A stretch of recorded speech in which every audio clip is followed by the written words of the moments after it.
welcome to Wine and Nine, your weekly wine night discussion. We're your hosts, Jerry Joseph, Katie, and KG. You know what it is. What's the wines looking like this week, my friend? This week I went with a Las Rocas. It's a Grenache. It's from Spain. It's actually pretty unique. I haven't had many of these. We'll get to that later. But Katie has California Roots, a Sauve B, as she calls it. Sauve B? Sovereign B. Yeah. I love them. And then you this week, Kaylin, went with Oliver's Blueberry, Blueberry Moscato. Moscato, yes, I know it's a sir. blueberry, but I forgot what kind it actually was. So I'm really excited about these three. These are going to be pretty interesting. And we'll go ahead and taste and toast. And this week we have JP that's actually going to lead our toast off. So JP, what are we toasting to? Let's toast to the phrase, see what had happened was.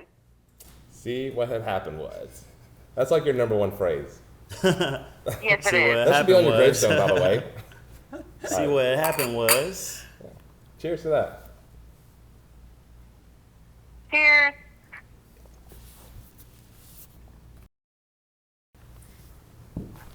I'm loving it. I'm loving it.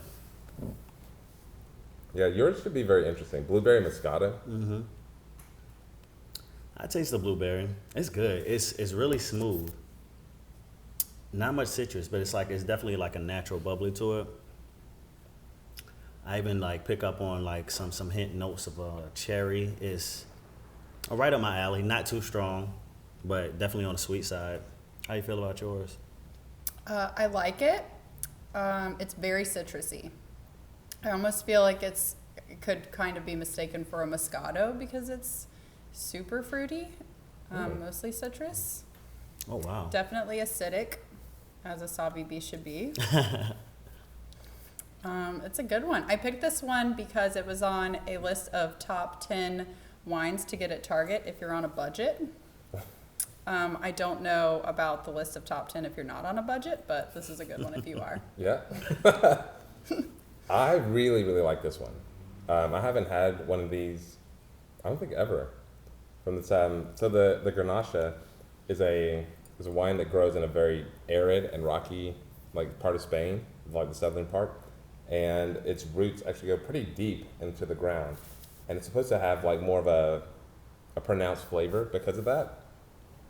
And I can definitely see that. Like normally I can't pick out like, oh, it's a blueberry or a blackberry or whatever, very specific. But with this one, I can definitely taste like an oaky blackberry. Very light on the tannins, which makes it very drinkable. Surprisingly, it's 14.5%. That's another characteristic of these grapes. And I kind of see myself drinking this after I've accomplished something. Like I got some shit done, or I won something or won Gotcha, something. gotcha. It's a successful A beer wine. triumph. I mean, A triumph wine. wine. A wine Yes. triumph, yeah. Yeah, Okay. that's how I would what's describe up. it. I can't wait to try it, bro. Kind of grounding, deep roots. Yeah. Ground you. I can see that. So, Katie, what are we talking about tonight? Okay, tonight we are talking about Bo Burnham's new comedy special. It's called Inside, and we're gonna discuss it. Facts. Spoilers. Spoiler warning. If you haven't Big seen spoilers. it. Yeah. So, you guys, yay or nay?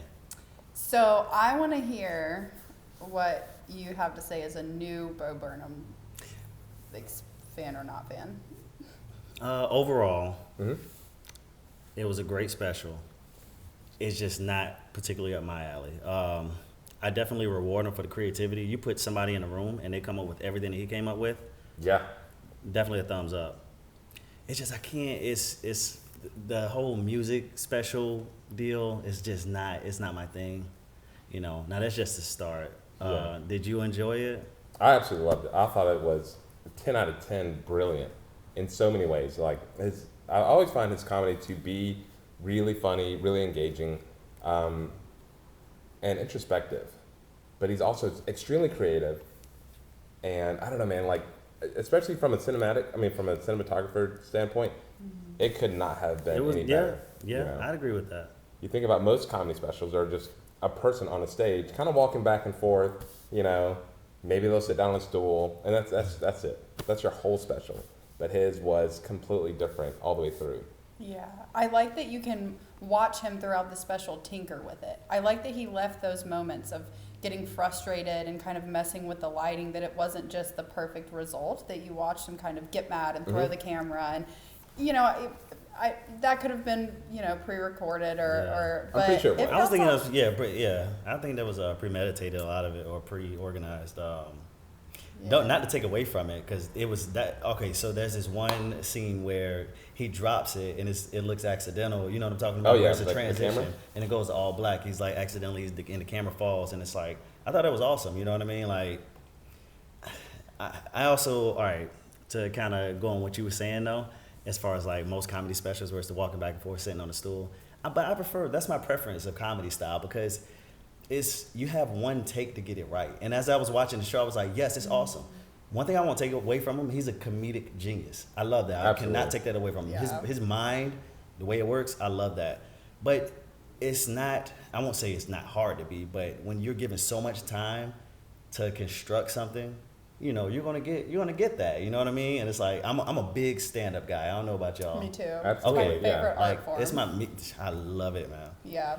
No, it was definitely revolutionary. It was it's just like I said, maybe I just need to come around to it, but I'm just not big on the whole musical mashup thing, man. Like, It's not for everyone. I get Don't that. feel pressured because we're obsessed with it. no, I mean, I'm gonna definitely give it, because listen, all the while, like, it wouldn't have been something I would have watched on my own. Like, he definitely recommended it, and then it was like, you know what? It wasn't bad. You know what I mean? Like, it was a few songs that I'm like, I'm definitely gonna like at some point reference back to that, but. Well, the thing is, I feel like it's something you have to watch. You can listen to a lot of comedy specials. I remember listening to Daniel Tosh. What was the last one that was just incredible? It was like 2015. I don't remember, but they're all hits. Every Yeah. single one. But yeah, I remember hearing it first and thought it was incredible. Then I watched it and I was like, oh, I didn't miss anything by watching. Nothing at all.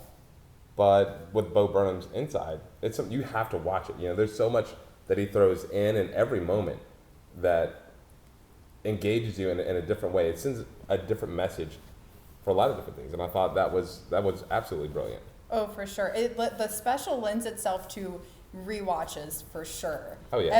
I've watched it dozens of times, literally over a dozen, and every time I catch something that I didn't catch before. Okay. Just these tiny little minute moments. Also because it's very quick, right? So he's not. I like that too about raw stand-up comedy. That Yeah. observational dude in a stool, woman in a stool, whatever. That's why it's my favorite. You have that back and forth with the audience is a factor and everything, and then you have this one take, one take to just do it. Like, It's not always one take though. what, on a comedy, like a stand-up? I don't know. Elaborate. What do you mean? Oh, first of all, I mean, like, if you watch how certain things are edited, you can actually see like cuts. Some of them are natural, like it feels natural, and then some of them you can tell it's not exactly there. Like you can tell something's missing. As a matter of fact, and Make Happy, when that's something that Bo Burnham does. He's like, he was talking about continuity errors, and he's wearing a sweater, and he's like, something's one way in this shot, and then he literally just cuts to a different shot, and his shirt is off, and then he just keeps on going as if like nothing's wrong. Yeah. So you can tell at that point that part of his act was him taking his shirt off, changing lighting, stuff like that, and then going right back into the joke. Yeah, cool. So- But if you go to live comedy, That's what I meant, actually. That's that's what I meant. Yeah, I should Yeah. have been more specific on that. Yeah, and then it becomes even more, just as far as stand-up comedy as an art form in general, it becomes even so much more impressive because not only did they prepare this really funny material, but to be able to kind of like be quick on your feet and deal with the audience's reaction, or if you've ever seen a really good comedian be heckled. Yes. I think there's a Bo Burnham special where someone's heckling and he said it's not for participants or something. Yeah, that was Like, also Make Happy. yeah. Is his stand-up any good? Yeah, so Yeah. I was fortunate enough to see one of his shows live one time, and there were people like Look at drunk him. and loud in the audience, Yeah. and I don't remember verbatim the exchange back and forth, but I remember thinking he dealt with that so beautifully. I think he would do, I don't know if he's ever done just a raw stand-up set. Well, his music is his thing, but Yeah. I think Yeah. I would be interested to see that. That's a good point. I would Yeah. I would pay anything to go to one of his shows. Oh my gosh. Genius. Such a No, good you really, guy. he is. He's a comedic genius. I wouldn't take that away. I think he's a genius, more than just like in just comedy. Like his the one thing that really stood out for me watching it for the first time is that it is incredibly cinematic. It's certain things like I don't know if you remember towards the beginning, he's sitting in front of the mirror and he has a camera. It's a slow zoom. He's actually off to the side where the camera takes front and center. Like it's dead center. It slowly zooms in and it gets closer to the camera itself. So, the artist is on the side. There's something there watching. And then when you go all the way to the end, it's the same thing again. Same shot, lighting's different. It's out of focus. Oh, it's when he does a little crying thing. Yeah. When he's like, Yeah. I'm really not doing well, and he starts crying. This time the lighting Slowly, is dark, yeah. and it's still going into the camera. And it kind of says that to me that no matter what you're going through, something's watching you. Everyone's watching you. Like it's so. Yeah. That's our world Like now. how you broke that Well, down. that Yeah. whole idea of being watched is a huge theme throughout the whole thing, right? Absolutely. Because I think in the Goodbye song or one of them, he says, "Next time I'll sit on the couch and I'll watch you." next time." that. I love that so much Yeah, I do for too. multiple reasons. Yeah, and he talks really openly and honestly about how, and he says it even in the special, and he said it in interviews before, that he stopped doing live shows for 5 years because he had started having panic attacks on stage. And it's this really weird dichotomy to think about someone who can get on stage and be so huge in this big presence and so dramatic and theatrical and perfectly timed. And you have to like being looked at to some extent to be so good at it, right? Because you're not good at something if you don't love it to some extent. But at the same time, he clearly also hates He it. struggles. Yes, that's why I was saying that is one of the most intriguing parts about him, as at least from what I could tell as an artist, because he has panic attacks and like he's brilliant at what he does, but it's like what are the darker parts of his mind, because he has psychological issues, and it's like I would love to explain. That's why I'm like, honestly, tonight I'm probably gonna look at a few interviews because he's gonna go more in depth about that. But I'm like, this dude's actually amazing, man, because he did announce he was gonna start doing. I don't know if he has or not. He's gonna start like doing live performances again, but he's kind of overcoming it. I don't know if that's but I'm like, dude, it's a lot there, man. Like, Yeah, and how devastating was that he was talking about having overcome that, and he said, and I decided in January of 2020, I'm going to get back out there and re-enter, I guess is what he said. And then the funniest thing And happened. then the laugh track. This All Eyes on Me. Yeah. Yes. what is this? All Eyes Yeah. on Me. Like that was my favorite song. It's like it's towards the end. The song. Okay. Yeah. Oh, and During about the song, being yeah. watched. Oh, of course, yeah, Yeah. just like blatantly, just about being watched. Almost like I want to be, but there's this part of me that physically gets sick from it.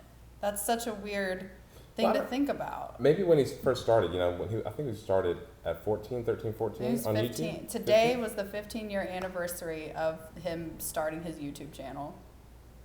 Yeah. So when he started, he probably wasn't imagining, what it was going to be like to be a celebrity. Yeah.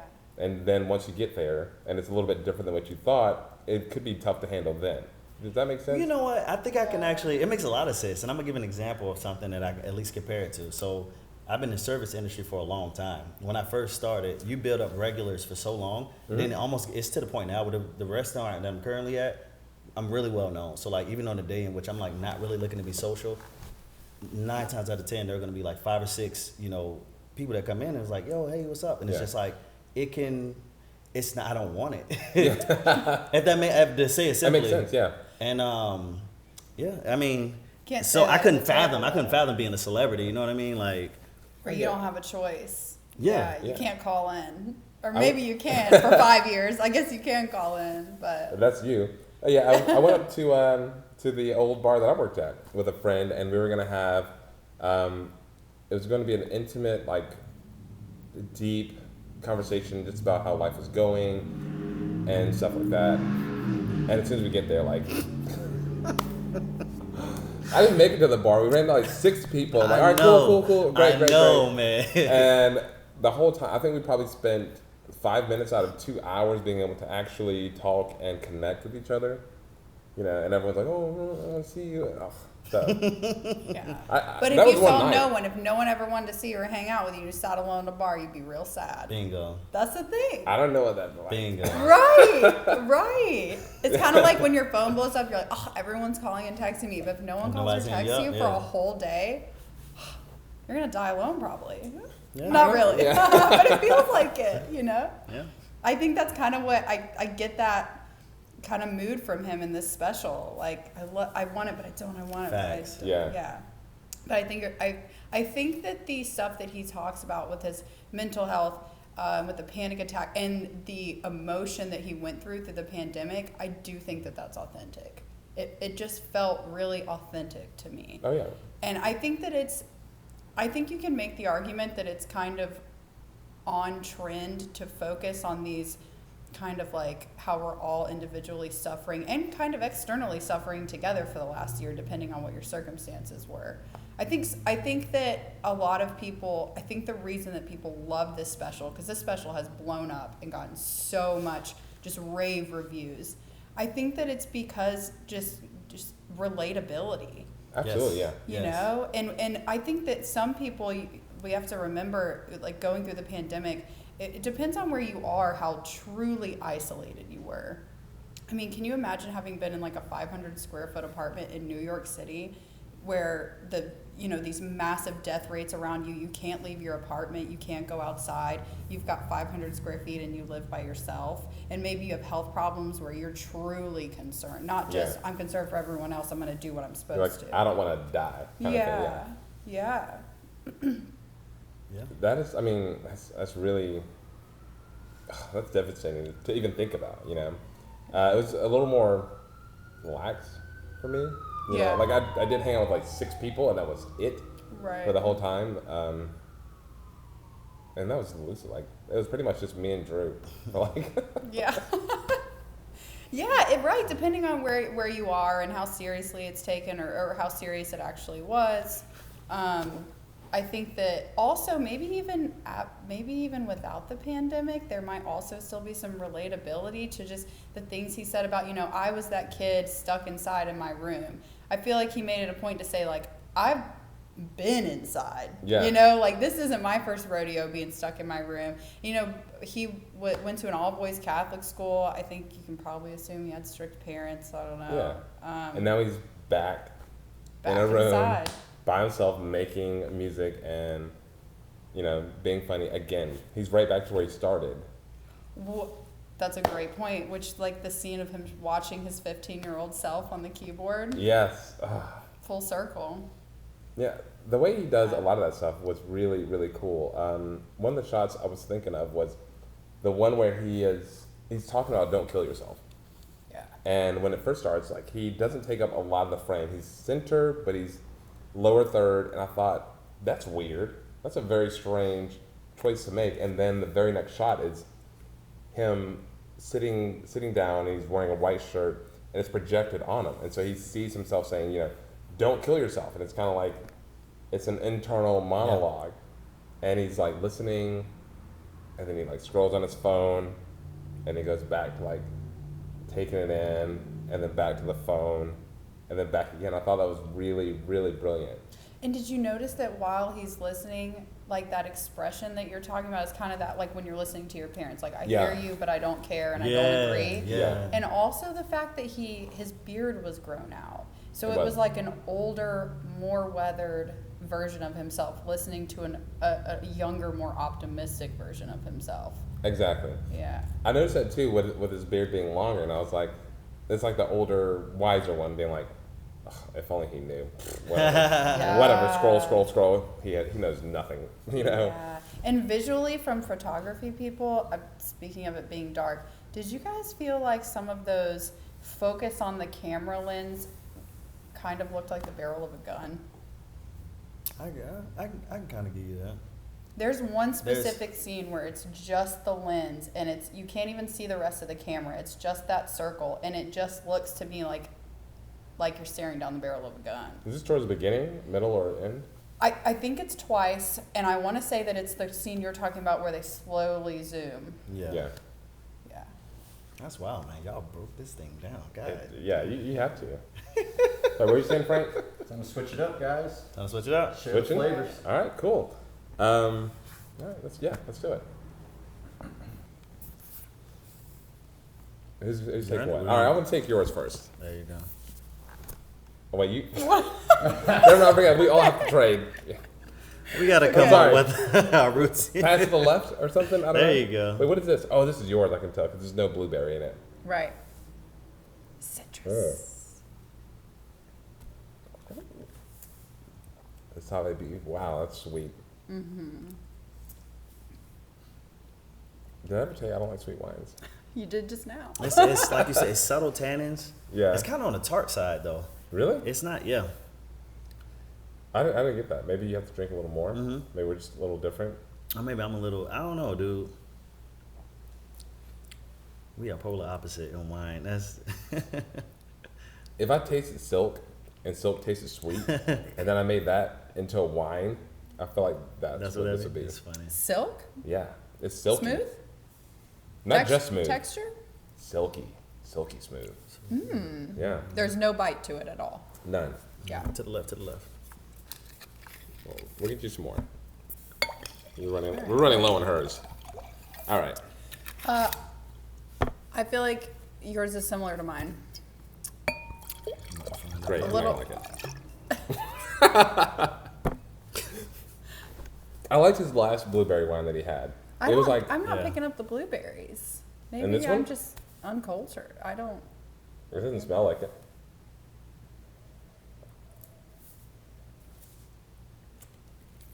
Why do I do this to myself? Why do I even trade wines with you? I love Sauvignon. I hate you, man. I love Sauvignon Blancs, This man. is a date wine. This is Date a wine? Date wine? Like first date, second date, like long-term committed relationship date? Like, if I drink it, I won't be so parched that I sound weird when I talk on the date. You know, you drink a really dry wine, you kind of end up like a slug.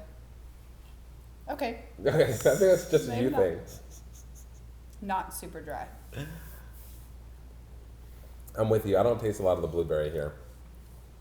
You gotta slosh it around. I'm not sloshing shit around. Bro. That's all you. I do see the bubbly thing that you're talking about. I like that. It's Yeah. not too. It's like natural. It's not even like it's subtle as hell. But I like that. That's it. It is a subtle bubbly. But yeah, I can't see myself drinking either one of those, unless I was going to make some silky sweet wine. You Then I don't could drink even it. like a little bit of white wine in the summer, like hot. I like really dry Sauvignon Blancs if I'm having like sushi or fish or something. Sure. Or a nice salad. It's rare. It's very rare. Yeah. It's always a daytime. I don't drink white wines at night. That's a weird thing to me. It has to be like bright, sunny kind of thing. I get that. Middle yeah. afternoon. Yeah. It was hot when I was walking in, so. That makes sense. All right. So, favorite song and why? Well, we'll start with you. Okay, we'll just kind of move down. What I don't know the title. Healing comedy. Healing with comedy. Is Oh, that- the first song, yeah. Yeah. Content. I think it's called Content. Is the name, but it's the same song that we're thinking of, right? Did he start out with it? What did he say? He I is just the world. yeah. Comedy. That one. Yes. That's No, it's like, no, just shut up. He's like, I'm bored. Daddy made you some content. Is that the one? He said a lot of non-politically correct stuff in it, and I find that shit funny, man. Yeah. It was a little bit raw, you know, like, and then they opened it up, so I wasn't expecting that, to be honest. I'm trying to think of some of the lines from it. I had to like watch it again, but I know for a fact that was my favorite. And then there was the other one. What is it? You know the title of it. It's the one with like you hear the like the clapping in the stadium or the audience in the back. It's like, you know what I'm talking about. The one, like one of the last ones? Yeah. My favorite one? All Eyes on Me? All Eyes on Me. All okay, Eyes okay, on Me. okay. That I gotta was- remember Good that. one. Yeah. Because I can only imagine hearing that, like him actually perform that, you know what I mean, like live at like a concert. Like that shit would be lit, man. It was, yeah. It definitely gave me, what's the name of his finale song from Make Happy?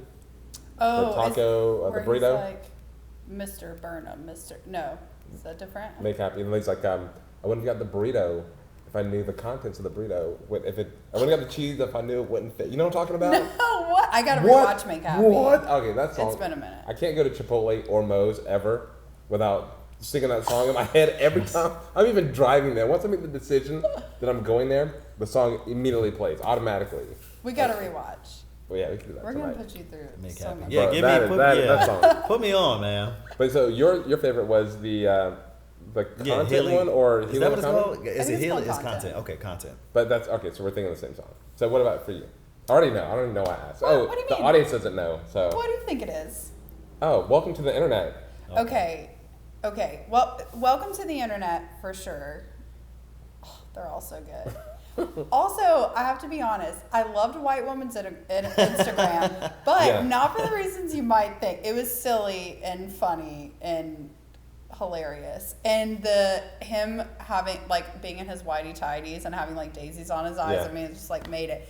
But I loved the part of the song where he's just subtly slides into the white woman's Instagram where she posts about her mom and Mama, I miss you, and tell Dad I said hi.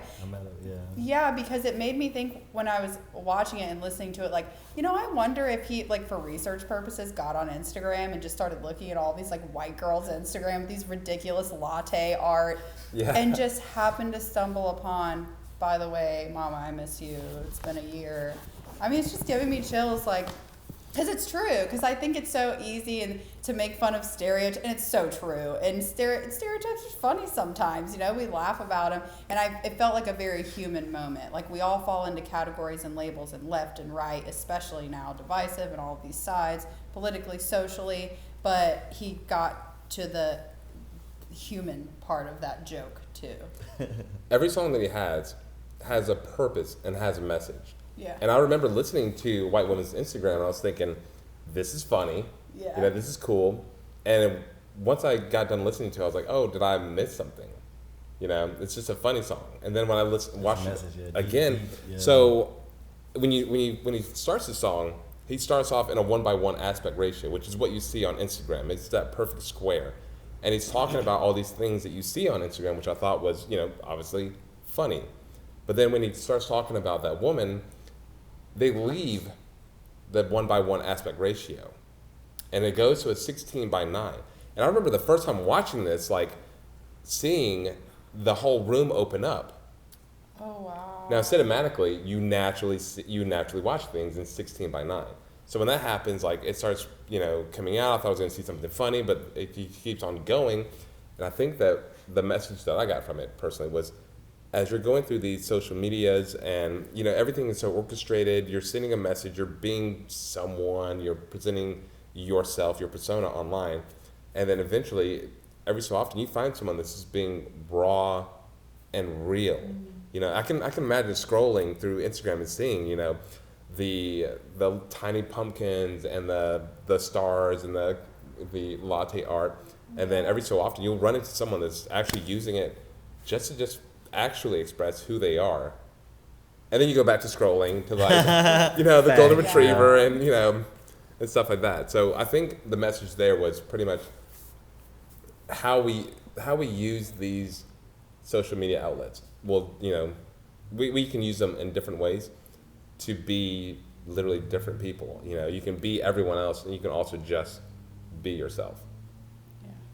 I like that. My interpretation was a little bit different. I didn't think about it that way, as in different people use it differently. Mm-hmm. The way that I saw it was, you can look at one person using it, and here I am with my cross stitch and my pumpkins, but even that vapid, shallow, we can criticize all day long, there's still a human in there. And sometimes it pierces the veil and they slip through, and you'll be following. I follow this beautiful girl who plays the piano beautifully, and I noticed today, just randomly, never seen anything like, it's all pictures of her and just how beautiful she is. And she lost a really close member of her family and wrote this absolutely beautiful, like the caption of the photo about him, and it like touched my heart. I don't know her, and I read the whole thing and I was emotionally affected. And it was, now that I'm saying it, was just like, I think my interpretation of the song, where you kind of break through and you see the human in there sometimes. Yeah, I can definitely see that. Yeah. What's your Cool. favorite song and why? Yeah. All Eyes on Me is my favorite, followed very closely by Welcome to the Internet. Welcome to the Internet is very multi-layered. There's so much to it. There's so many different things that he's actually saying. The whole song itself is a journey. You know, it's a complete journey. And you watch how he actually shoots it. It's cinematically gorgeous. But All Eyes on Me just kind of like, I just fucking vibe with that shit. It is so dope. And it was, for me, it was a climax of the special, you know, because in every shot, the camera is static. You know, there's a slow zoom, you know, or slow pan. It actually doesn't even pan. It's just slow zoom in and out.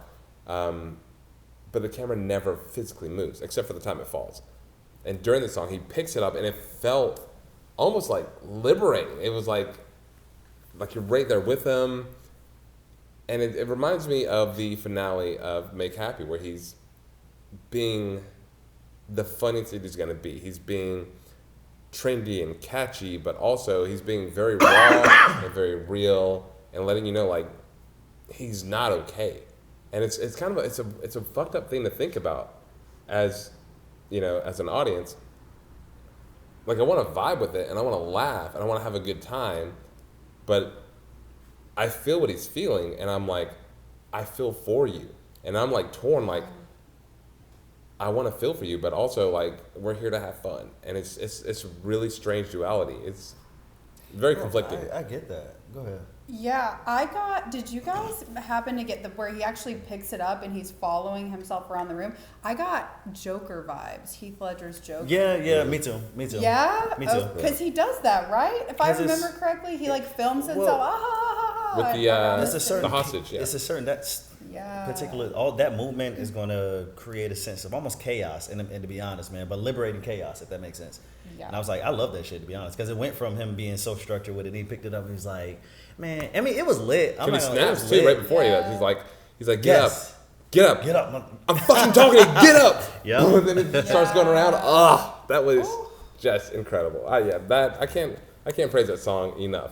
For reference, or rather for a better understanding, what, in terms of like your favorite comedian, period. Of all time? Yeah. Oh, of all time, George Carlin, followed by Mitch Hedberg. No competition. That's a done deal. I was not ready for this question. Oh. Oh my gosh. Well, I'll tell you what. Why? Yeah. Why? Mm-hmm. There isn't anything that George Carlin has not joked about and done it in such an eloquent way. He isn't just one of the funniest of all time. He's a literal artist with his words. And if you watch interviews and you hear how he speaks, the patterns that he uses, why he does the things that he does, just his ideology, everything about this man is incredible. He did comedy for 40 years straight. Like, that's professionally for 40 years. There's not too many professionals that do anything. I couldn't think of 40 anything that came years. to mind like that. Yeah. And then Mitch Hedberg, he was just absolutely unique, and there's no one like him. There will never be anyone like him. He was Never. so ahead of his time, and he was the only person that I feel like actually died before it was his time. Like, he was a genius that died too You early. feel like everybody else died right on time? Around, give or take, you know what I mean? But Mitch Hedberg, Yeah. That was a loss. That was a great loss. you cannot, no one's even come close. And there's that Dimitri kid that kind of like bites on his style a little bit. Dimitri Yeah. Oh my Martin, gosh, Dimitri Martin. Dimitri Yeah, Martin. and it's not. It he doesn't does- come close. yeah. Pales in comparison, for sure. You know, Bo references George Carlin. He said something about Carlin rolls in his grave. You know, Yeah. old school Bo. I feel a little bit preached out when I listen to George Carlin, but I respect that he's. I respect that he's. You know. Thank you. You feel that way too? Well, I do, but it's like I can still respect. I know he's, as you probably do, he's great at what he does, but it's like, to me, there's a difference between being a comedic genius. I'm the same way with like, I can give an example. Give me a second, but you can be a comedic genius and you can just be funny. Like, I like funny people to where you don't have to put them on the stand. Like, them just being organically who they are, they're funny. Carlin is a philosopher that chose to be a comedian. You know what I mean? Absolutely, Ooh, yeah. I like that. And I know I respect that. I'm like philosophy that. all day, but it's like funny. For instance, my favorite comedian is Patrice O'Neal. I don't know if you've ever watched Oh, him. of course. You like Oh yeah. Patrice is that guy to me. Oh, yeah, that's because OG. he's just Yeah. honest, and I don't even That's the think first you- time I ever actually cried because I laughed so hard at a comedy special. Like his last one, the elephant finale. in the- yeah. Dude, I could not Come and breathe. get him. He's Nah, been doing it for Yeah. day one, from day one. Mm-hmm. Yeah. Okay, so modern. I love John Mulaney. He's funny. I love John Mulaney. I don't know who that is. I'm gonna have to check it out. Oh my gosh, so funny. It kind of, you know what? Also, I think that it may say something about who each person's favorite comedian is because, like, it's true. I think Tina Fey said you can tell someone's intelligence or a lot about someone by what they laugh at. You know, like stuff is funny because it's relatable. Yeah. You know, like redneck humor is so funny to me because, like, been there, done that. You know. I got you. I like that. And now I'm gonna ask everyone who their favorite comedian is. Frank, who's your favorite comedian? Richard Carlin's good. I like Stephen Wright. Stephen Wright? I've never That's heard good. him. Me either. Really? The guy on the couch? Stephen Wright's good. No. John Mulaney's good. Nate Bargatze's. Oh, he's Nate pretty Bargatze's good. hilarious. I like his angle. He doesn't get really raunchy or anything like that. So he's more clean. Nate He's like Bargatze's your good. friend that just says something funny next Yeah, to you on the yeah. couch. Nobody else Right. hears it, and you're like, "This guy's hilarious." Absolutely. Yeah. Absolutely. I'm curious. Have any of y'all heard of Andrew Schultz? Oh my god, so funny. I think but he's is amazing. pushing some boundaries. No, right yeah, now. oh yeah. Whew. I tried to put you on. He's good, man. He's a cat from New York. He's. I don't But I like his remember. comedy. He's also he's daring. Is like he's not politically correct, and I love that. Like to me, as a comedian, you cannot like just call it what it is, man. I respect Yeah. that, you know. But it's funny because of that. You know what I mean? Which I was gonna say, if I had to pick a third, Dave Chappelle. Oh my god. I love Chappelle, comedic genius, but I Hands can't. His down. stand-ups, I can't really. They're like it's always 8 to like 8.5 at the most, because I don't consider him to just be organically funny. But I think his mind is freaking. Organically brilliant. funny? I think Ron White. First of all, if I could hang out with Okay, anyone, I got Who? two I'm gonna hang out with. I'm gonna hang out with Daniel Tosh and Ron White. Tosh is funny. Those two. I don't even watch him like that, It but he's doesn't- funny. I feel you know? like it doesn't matter what we're doing. We could be going to IHOP, you know, and then it's gonna be hilarious there and back. Ron White's one of the funniest people on the planet. Oh my god. I'm sorry, that's a hill I'll die I know on. who it is. And that's a hill I will die on. He is He so is funny. absolutely. He just seemed like he fell into it. It feels like comedy ran into him, and they're like, "You're the funniest fucking person I've ever met." So funny. That's funny, man. His Yeah, whole bit I'm about glad you Tiger reminded Woods. me of Ron White. Oh my god. When he says that he gave his son a sex talk, he said one thing. The clitoris is as sensitive as an eyeball. That's it. So funny. You know what? I'm going to go there and say something that's probably a little controversial. Oh shit! But back in the day, Don't I don't say care who that. you are. Don't Dane say Cook that. is funny. I knew you were gonna say it. I know, But I also, you're right though. You're absolutely right. I know. Harmful if swallowed. It was one of the funniest things I've ever heard in my life. What's the name of that special? I think that's the Harmful one I if saw. swallowed. His body Yeah. is funny. I mean, he literally moves with it. Like, he is 100% in it. I mean, I don't know what he's doing these days, but... The whole Burger King I hope skit it's was all right. still. Oh my god! Like- He was the Burger King! Just. That shit was incredible. So funny. Maria Bamford. Hilarious. I don't know how much. Barbary? Frank, how much time do we have? You got 2 minutes. 2 minutes. Do you guys have a favorite female comedian? Oh my god. Margaret Cho. What is her name? Who? She's not the top of my list. All right. Eliza Schlesinger, I know she has a reputation for being, I don't care. I think she's a badass and it bothers people. That's all I'm going to say. She's incredible. That's my favorite. She's incredible. Eliza Schlesinger kicks ass. She's hilarious. Margaret Cho, she's raunchy. I saw her live with my dad, and my dad said it made him a little uncomfortable. So, that's Maria Bamford, absolutely hilarious. Ali Wong killed it. Wait. Did she do her? Super pregnant in the cheetah dress. Blah. I didn't even make it like 15 minutes. I was like, this is so boring and dull. Really? Yeah, I just cannot. Now you're making me question it. Yeah. Maybe it was I will say the that dress. Maybe it was the Eliza. dress. I will say that Eliza was the only female comedian that ever like truly made me feel like I understood what it was like to be a woman. I thought that was I thought that was incredible. Her jokes were just on a whole nother level to me. That's cool because I've watched her and wondered like, is this funny if you're a dude? Because this is Yeah. straight like funny because it's relatable girl humor. Digging through your purse on the ground like a gremlin, like that is just. Well, as a dude, like for me, like every time, I mean, as a guy, every time I saw that, I would think of it. I'm like, that's what it's like. You see it, you're like, that's what that is. She You can- know, yeah, she what are can they animate doing? the hell out of So that shit. I don't know. Yeah. That's She's funny. telling all our secrets. That's what it is. Ready to wrap it up, guys? We got. All right, yeah. So what do we toast to? Well, what had happened was, right? What happened was. All right, great show, guys. Great show.